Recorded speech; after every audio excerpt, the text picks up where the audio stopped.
Hello, friends. Welcome. In the fast-paced world of the modern business, many leader believes they can hit pause button to avoid risky decisions. But according to the ancient wisdom, inaction is an illusion. In this video, we dive deep into Bhagavad Gita, chapter 3, verse 5, which reveals a fundamental truth for every CEO and the entrepreneur of the modern era. Let's go.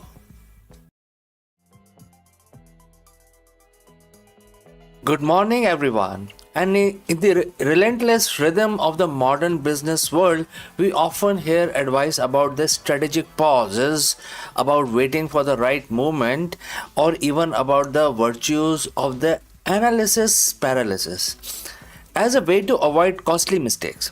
As leaders, we taught to be deliberate, to weigh options, to observe, and there is certainly wisdom in that. However, what if I told you that in the eyes of one of the world's most profound ancient texts, standing still as an this is still an illusion? That in reality there is no such thing as neutral ground for a CEO. Today we are going to explore what I call the CEO's paradox, and we'll do so through the lens of the timeless wisdom found in the Bhagavad Gita. Bhagavad Gita is a conversation between Bhagwan Krishna and the warrior Arjun on the battlefield of Kurukshetra, and might seems like an unlikely source for modern business strategy, but its insight into the human nature, duty, and the very fabric of the existence are astonishingly relevant to the challenges faced by leaders today. We are going to focus on a single powerful verse that cut through much of our conventional thinking about action and inaction, and it's from chapter 3 verse 5, and it states, and the quote starts, "Not for a moment can one live without action. Whether one likes it or not, one is compelled to act, influenced by the three modes of material nature." Quote close. Think about that for a moment. Not for a moment can one live without action. This isn't just a philosophical statement. It's a profound truth with direct, tangible implications for how we lead our companies. Let's break down this powerful statement. The core message is clear. You are always in motion, whether you consciously choose it or not. Consider a CEO who decides to wait and see during a market downturn. Is that truly inaction? No. That decision itself is an action. It's an action that dictates cash flow, morals, competitive positioning, and customer perception. While they are waiting, their competitors are likely moving. Their talent might be growing restlessly. Market share might be eroding. The company's trajectory, far from being paused, is actively shifting, often backward relative to the market. This is the CEO's paradox.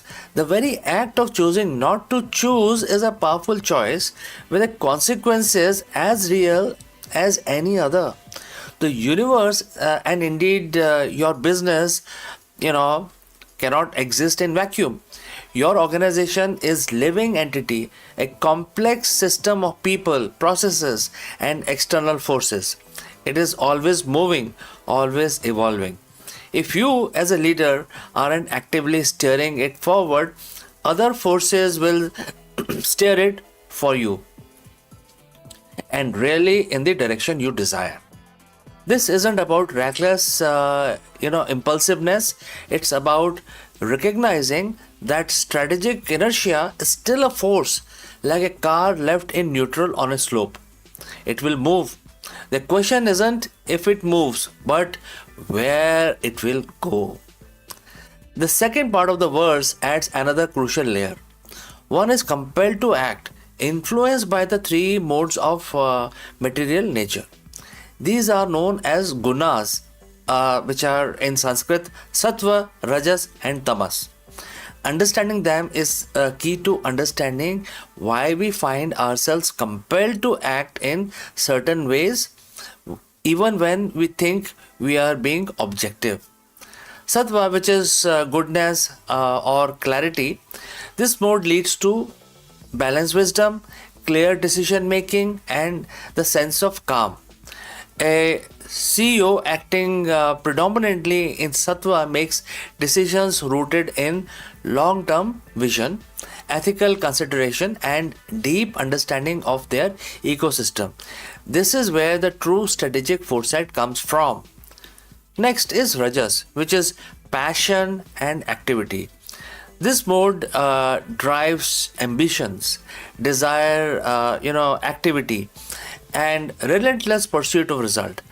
A CEO influenced by Rajas is often tireless worker, a fierce competitor, and constantly pushing for growth and market dominance. While powerful, unchecked Rajas can lead to burnout, short-sightedness, and neglect of well-being.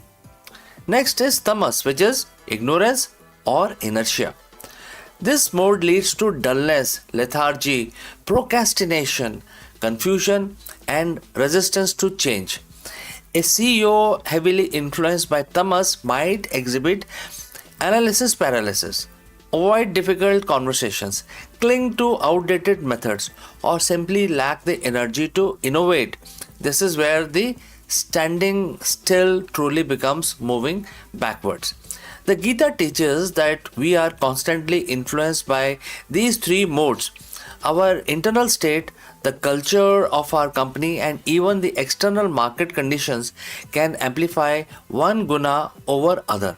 The wise leader isn't immune to these forces, but should become aware of them.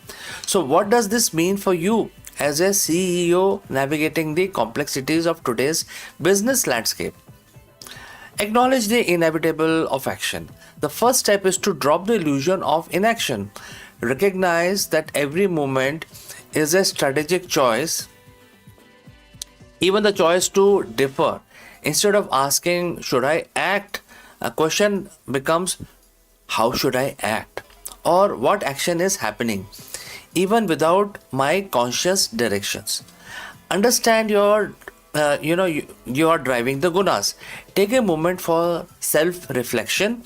When you are making decisions, are you driven by the clarity of sattva, the ambition of rajas, or perhaps the inertia of tamas? Are you postponing a critical decision out of genuine strategic insight, which is sattva, or out of fear of procrastination, which is tamas?